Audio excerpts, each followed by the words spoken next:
Lord. ప్రియులరా, ఈ యొక్క ఉదయకాల సమయంలో దీని వాక్యాన్ని చదువుకుందాం. పరిశుద్ధ గ్రంథంలో నుండి కీర్తనల గ్రంథము 92వ అధ్యాయం 4వ వచనం. ఎందుకనగా యెహోవా నీ కార్యము చేత నీవు నన్ను సంతోషపరచుచున్నావు, నీ చేతి పనులను బట్టి నేను ఉత్సాహించుచున్నాను. Psalm 92 and verse 4. For thou, Lord, hast made me glad through thy work.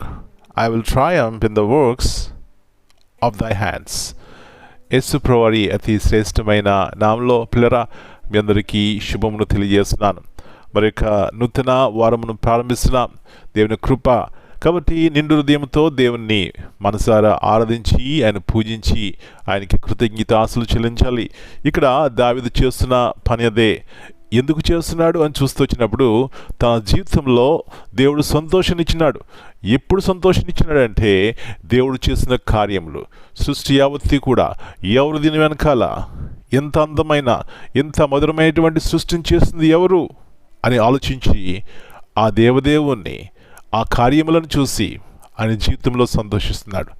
ఈ కీర్తనకారుడు ఇంకా అంటున్నాడు, యెహోవా నీ కార్యములు ఎంత దొడ్డవి, నీ ఆలోచనలు అతి గంభీరములు. నా ప్రియ సహోదరి, నీ జీవితంలో కూడా దావీదు వల్ల ఇలాంటి విశ్వాసంతో దేని వైపు చూసినప్పుడు, ఆయన కార్యములు చూసినప్పుడు, ప్రభువా ఎంత గొప్ప దేవుడు, నీ ఆలోచనలు ఎంత గంభీరములయ్యా, నీ కార్యములు ఎంత దొడ్డవయ్యా, మిమ్మల్ని ఆరాధిస్తున్నాను. నా జీవితంలో కూడా గొప్ప కార్యములు చేసే దేవుడు, ఎన్నోసార్లు నిరాశ నిస్పృహలతో కృంగిపోయిన నన్ను లేవనెత్తే దేవుడవు అని పిల్లరా ఆయన వైపు చూసి పడిపోయిన స్థితిలోంచి లేవనెత్తబడతాం. దుఃఖంలో నుంచి ఓదార్పు కలిగి ఉంటాం. నిరుత్సాహం నుంచి సంతోషం కలిగి ఉంటాం. దేని వైపు చూద్దామా? దేవుని యొక్క కార్యములు చూద్దామా? మన జీవితంలో సంతోషం ఆనందంతో దేవుని మహింపరుచుదామా? అలాంటి కృప దేవుడు మనందరికీ దయచేయనుగాక. ప్రార్థన చేసుకుందాం. ఆశ్చర్య కార్యములు చేసే దేవా, ఈ సృష్టిని చూసినప్పుడు ప్రభువా మీరు ఎంత గొప్ప దేవుడవో, ఎలాంటి సృష్టికర్తవో మాకు అర్థమవుతుంది. మహోన్నతమైన దేవా, మీ పరిశుద్ధమైన నామమును బట్టి మీకు వందనాలు చెల్లిస్తాం. మీ కార్యమును చూసినప్పుడు మా హృదయం ఎంతో సంతోషంతో నిండిపోతుంది. గల కారణము ఎలాంటి అందమైనటువంటి సృష్టి ప్రభువా.